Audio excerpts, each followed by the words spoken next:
सभी दोस्तों को नमस्कार। स्वागत करता हूं आपका अपने इस चैनल गॉड ऑनलाइन क्लासेस में। दोस्तों, जैसा कि हम उत्तराखंड शिक्षक पात्रता परीक्षा की तैयारी कर रहे हैं और मैं विभिन्न विषयों के ऊपर आप लोगों के सामने वीडियोस बना करके लाता हूं। आज की इस वीडियो में सामाजिक अध्ययन के शिक्षण शास्त्र के अंतर्गत उत्तराखंड शिक्षक पात्रता परीक्षा में पूछे जाने वाले महत्वपूर्ण प्रश्नों की इस सीरीज़ में ये मेरी 12वीं वीडियो है दोस्तों। इससे पहले 11 वीडियो मैं बना चुका हूं। अगर आप लोगों ने वो वीडियोस नहीं देखी हैं तो उनको भी इस वीडियो ख़त्म होने के बाद आप देख सकते हैं, क्योंकि आप लोगों को परीक्षा के लिए एक अच्छा सा ये कह सकते हैं कि रिहर्सल मिल जाएगा और आप अपनी तैयारी अच्छे से कर पाएंगे और वहाँ पर परीक्षा में एक अच्छा सा स्कोर कर पाएंगे। इसके अलावा हिंदी शिक्षण शास्त्र पर भी वीडियोस बनी हुई हैं और साथ ही साथ बाल विकास एवं मनोविज्ञान के ऊपर भी लगभग 10 वीडियोस बनी हैं दोस्तों। तो आप लोग ज़रूर उन वीडियो का भी अनुश्रवण कीजिएगा और देखिएगा कि परीक्षाओं में किस तरीके से प्रश्न पूछे जाते हैं। तो आज की वीडियो में आगे बढ़ने से पहले आप लोगों से छोटा सा अनुरोध रहेगा कि अगर आपने अभी तक चैनल को सब्सक्राइब नहीं किया है दोस्तों, तो चैनल को ज़रूर सब्सक्राइब कर लीजिएगा और बेल आइकन को भी बजा लीजिएगा, ताकि आपको नेक्स्ट जो भी वीडियो आएगी तो वो आप लोगों को तुरंत नोटिफिकेशन के माध्यम से मिल जाएगी। तो बढ़ते हैं आज के पहले क्वेश्चन की ओर।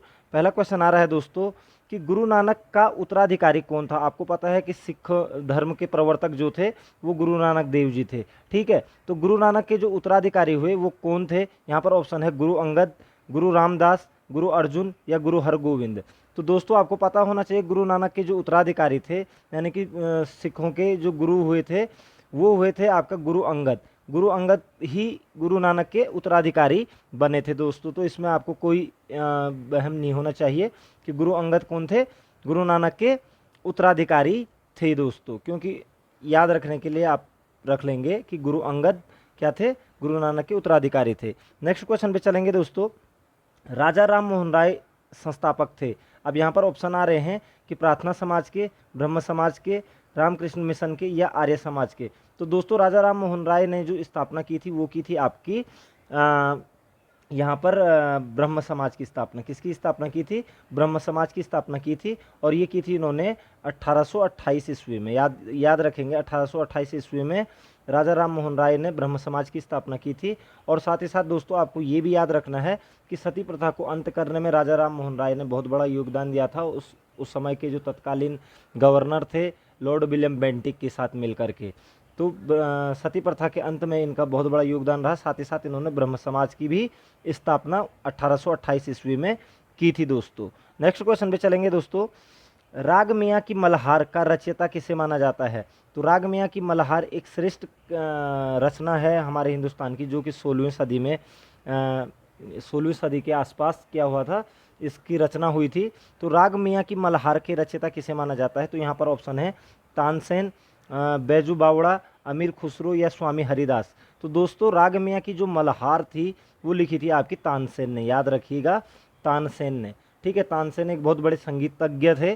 साथ ही साथ उन्होंने राग मियाँ की मल्हार की भी रचना की थी। तो याद रखेंगे, राग मियाँ की मल्हार किसने लिखा है?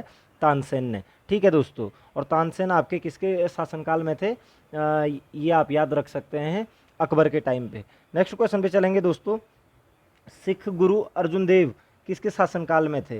तो सिख गुरु अर्जुन देव किसके शासनकाल में थे? यहाँ पर ऑप्शन है हुमायूं, अकबर, शाहजहां, जहांगीर। आपको पता होना चाहिए दोस्तों कि जो अर्जुन देव थे वो 5वें गुरु थे सिखों के।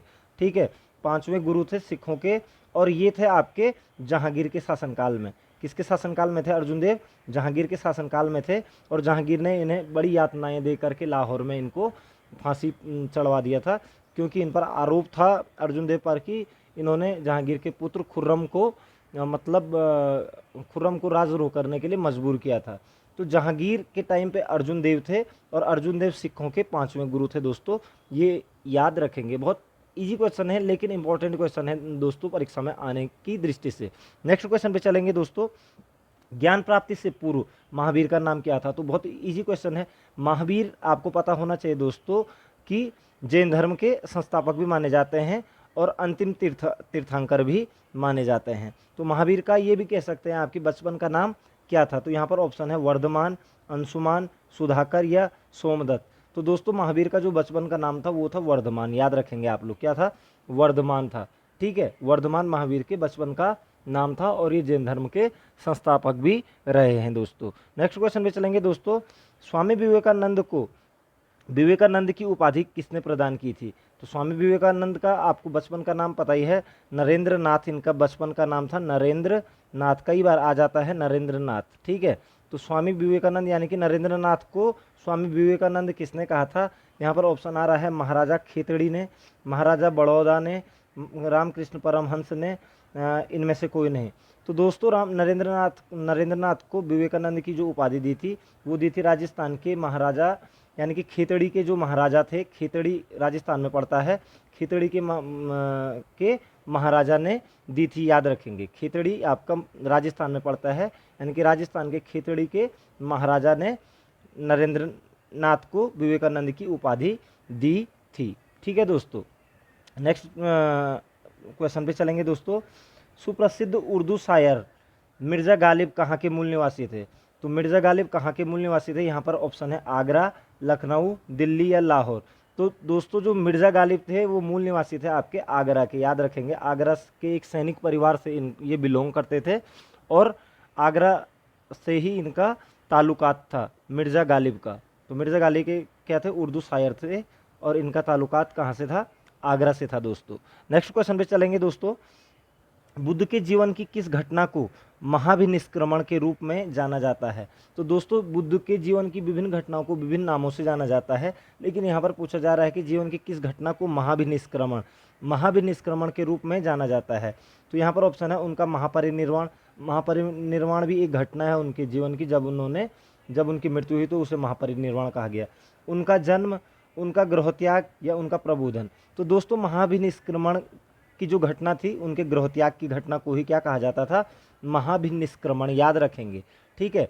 महाभिनिष्क्रमण उनके गृहत्याग की घटना थी, ठीक है। और महापरिनिर्वाण आपके उनकी मृत्यु की घटना थी दोस्तों, ठीक है। महापरिनिर्वाण उनकी मृत्यु की घटना थी। और धर्मचक्र परिवर्तन उन्होंने जब पहला उपदेश दिया था, तो धर्मचक्र परिवर्तन उनकी पहले उपदेश देने की घटना थी दोस्तों। तो ये याद रखेंगे कि महाभिनिष्क्रमण उनके गृहत्याग की घटना को कहा जाता है दोस्तों। नेक्स्ट क्वेश्चन पे चलेंगे दोस्तों। महात्मा बुद्ध ने अपना प्रथम धर्मचक्र परिवर्तन किस स्थान पर दिया था? तो महात्मा बुद्ध ने अपना प्रथम धर्मचक्र परिवर्तन यानी कि जो पहला उपदेश था, ठीक है, वो कहाँ पर दिया था? यहाँ पर ऑप्शन है लुम्बिनी में, सारनाथ में, पाटलिपुत्र में या वैशाली में। बहुत बार पूछा जाता है ये क्वेश्चन भी। तो दोस्तों इसका जो एग्जैक्ट आंसर हो जाएगा वो हो जाएगा सारनाथ में।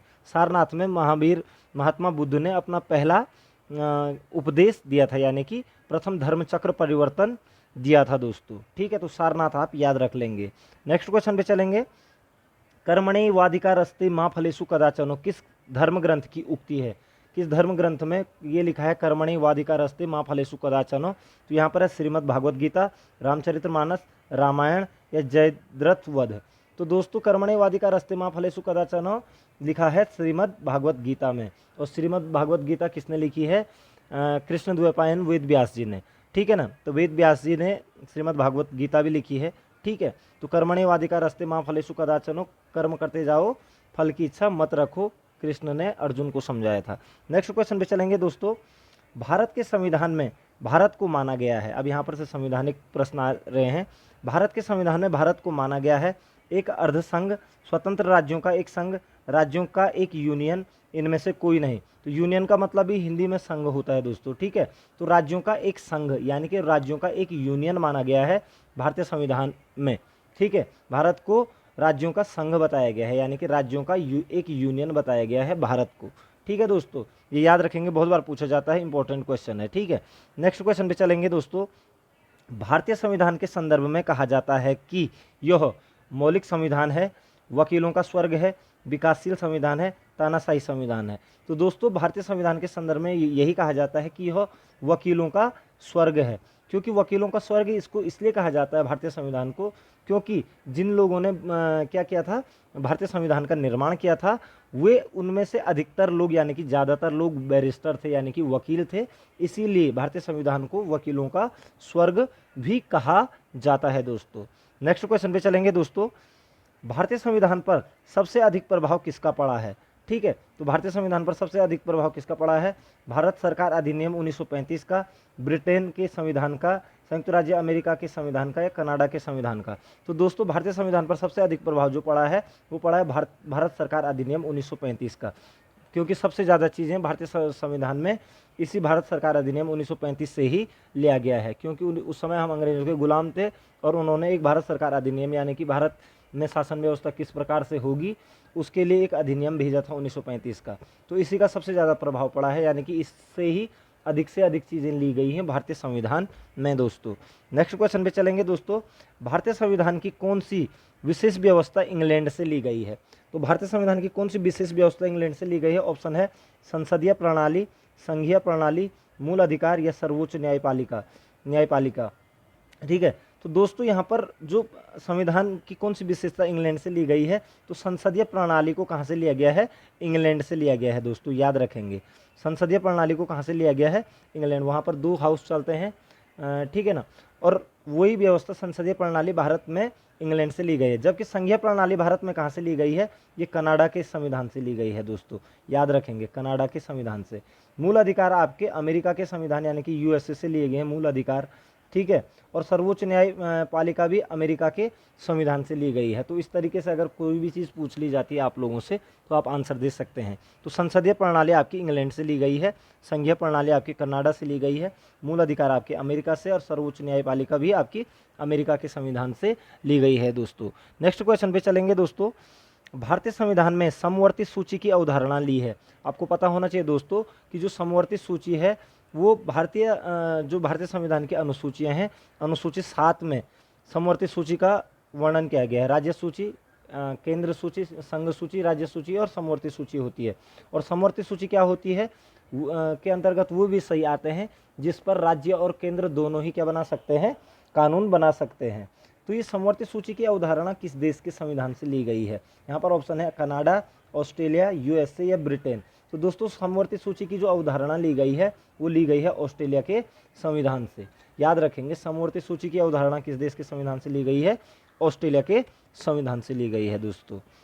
अगर आपको वीडियो पसंद आ रही है दोस्तों तो वीडियो को जरूर लाइक जरूर कीजिएगा और कमेंट भी अपना जरूर कीजिएगा। नेक्स्ट क्वेश्चन पे चलते हैं दोस्तों, भारतीय संविधान में मौलिक कर्तव्य का विचार लिया गया। देखिए दोस्तों, मौलिक अधिकार आपके यूएसए से लिए गए हैं, तो मौलिक कर्तव्य का जो विचार लिया गया यहाँ पर ऑप्शन है अमेरिका संविधान से, ब्रिटिश संविधान से, सोवियत रूस के संविधान से या फ्रांस के संविधान से।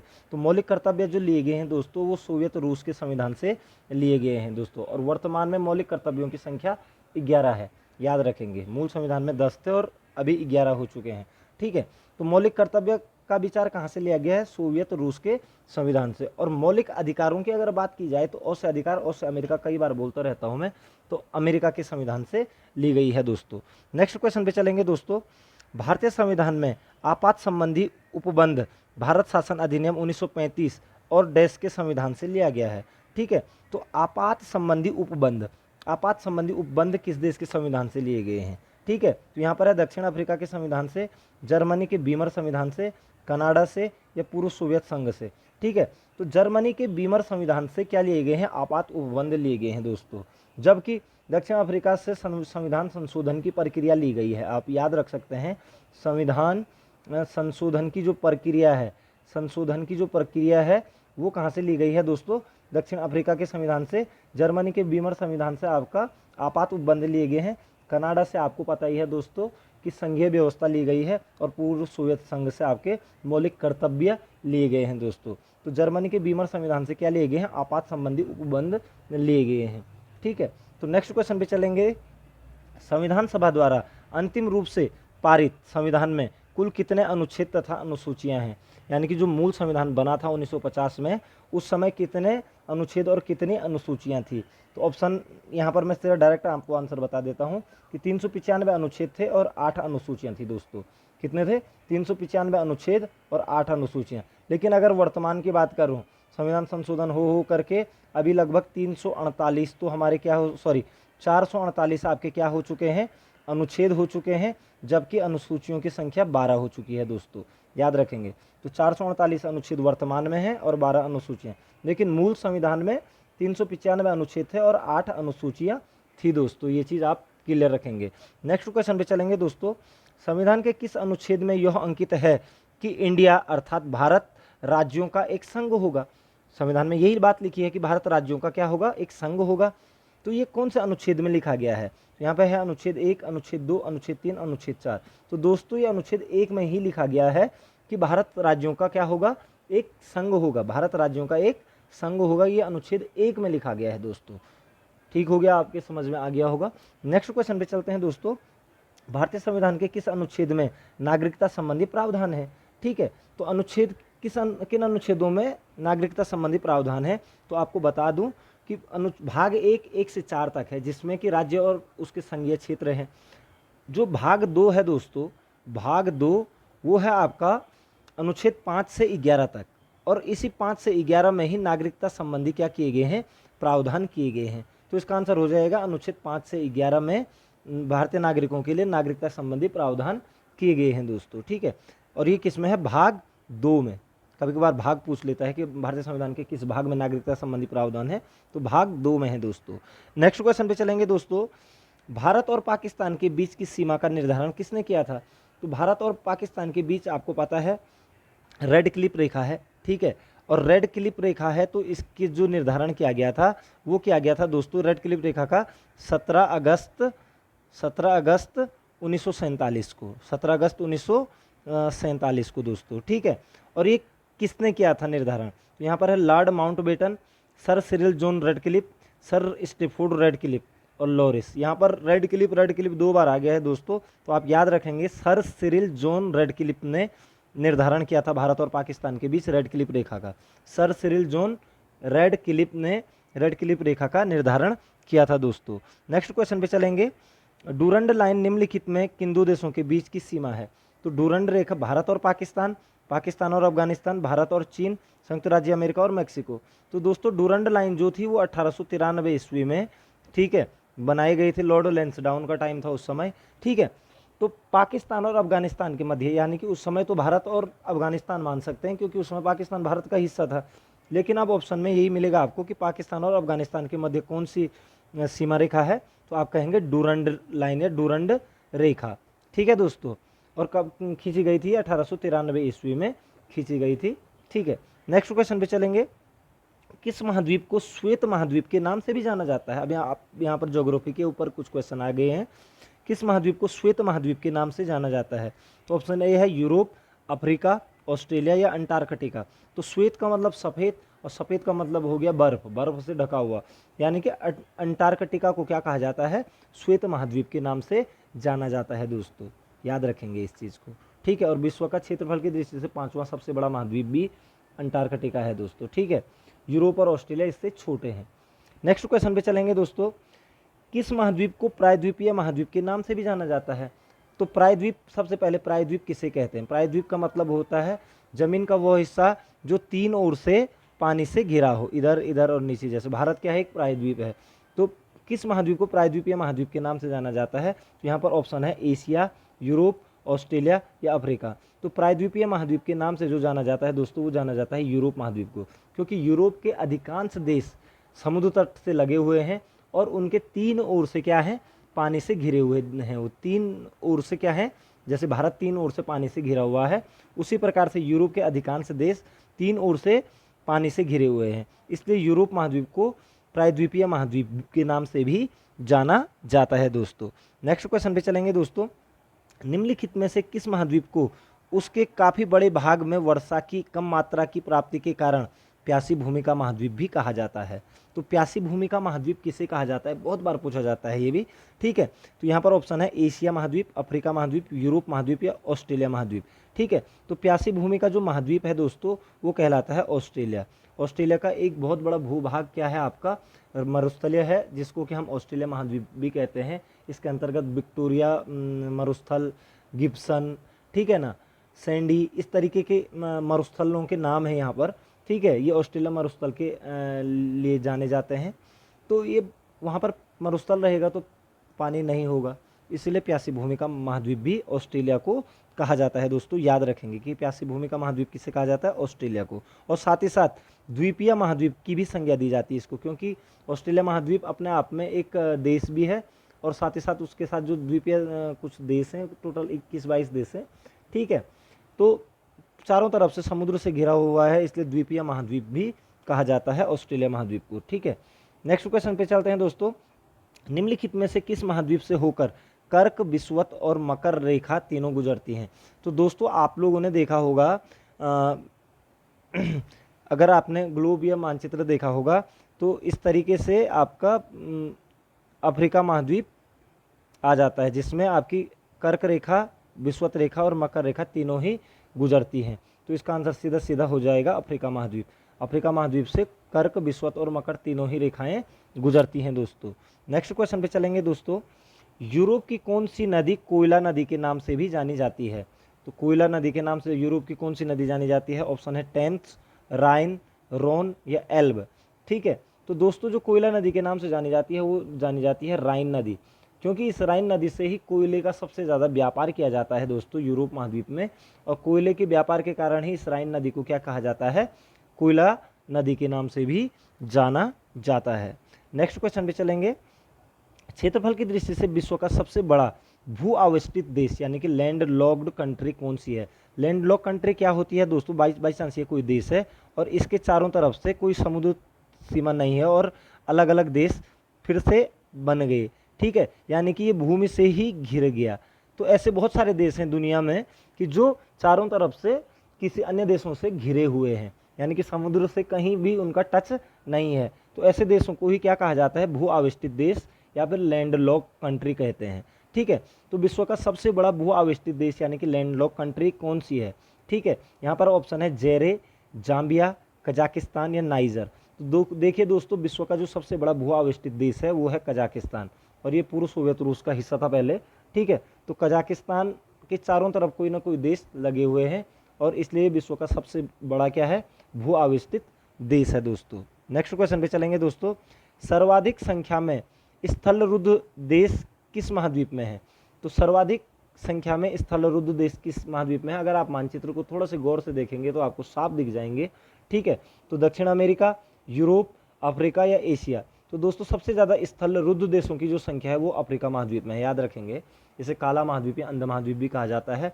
तो एक देश के बाद दूसरे देश आप देख लेंगे, अगर मानचित्र को देखिएगा आप तो वहाँ पर आपको पता लग जाएगा बहुत सारे देश हैं स्थलरुद्ध देश, यानी कि जो अन्य देशों से घिरे हुए हैं। ठीक है ना।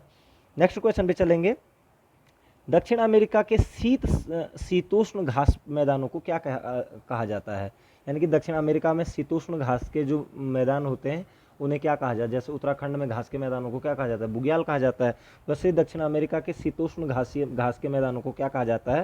यहाँ पर ऑप्शन है सवाना, पंपास, प्रेयरीज, वेल्ड। तो दोस्तों जो दक्षिण अमेरिका के जो शीत घास के मैदान होते हैं उन्हें कहा जाता है प्रेयरीज।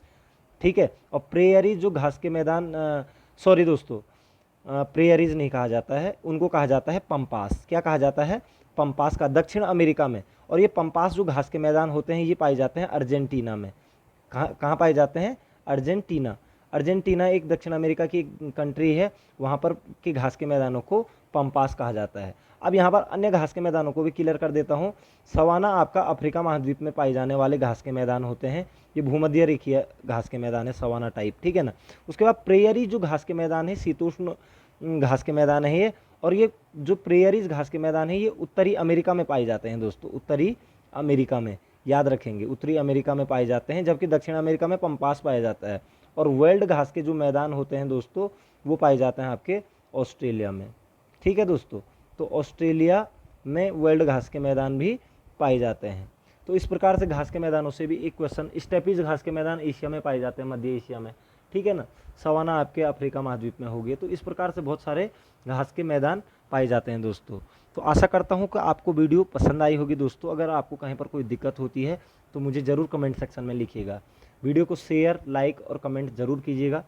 आपका समय शुभ हो, आपके उज्जवल भविष्य की कामना करता हूँ। जय हिंद, जय भारत, जय उत्तराखंड।